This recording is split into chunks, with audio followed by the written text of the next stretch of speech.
बाडाला ॻोठ साहब खान मलाणो वासिन नज़र मोहम्मद मलाणो, रियाज़ हुसैन, मुस्मात रोज़ीना ऐं फयाज़ हुसैन मलाणो मासूम ॿारनि समेत प्ले कार्ड खणी बासरनि जे मुबीना ज़ियादतुनि ख़िलाफ़ एहतिजाजी मुज़ाहिरो कयो। हिननि मीडिया वारो दाईंदे चयो त साॻिए ॻोठ जे क़ाइमदीन मलाणो, इमदाद अली मुनीर, परवेज़ ऐं अमीर मलाणो खेनि ॻोठ मां लॾाइण ऐं संदनि घर ते चढ़ाई करे संदनि घर जी छित ऐं पनाह वारी दीवार ठाहे पट करे लोड़े खे ॿाहिरि ॾिनी, जंहिं सबबु लोड़े जे भर में बीठल केतिरा ई वण सड़ी विया।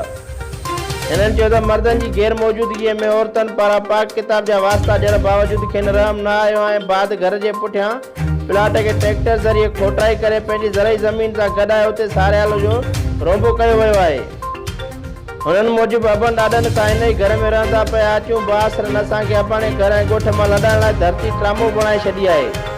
जॾहिं त अहिड़े ज़ुल्म जी तव्हां केतिरनि ई चङनि मुड़ुसनि खे ॾिनी वई आहे, पर बेपहुच ऐं ग़रीब जी दादरसी करण वारो हिते केरु बि न आहे। हिननि SSP ऐं DIG लाड़काणो समेत सभिनी वस वारनि खे अपील कई आहे त घर ऐं प्लाट ते कब्ज़े लाइ खेनि ॻोठ मां लॾण जूं धमकियूं ॾींदड़नि ख़िलाफ़ क़ानूनी कार्रवाई करे खेनि तहफ़ुज़ फराहम कयो वञे। रिपोर्ट वाहिद सिंधी, सिंध सोशल न्यूज़, बाडरे।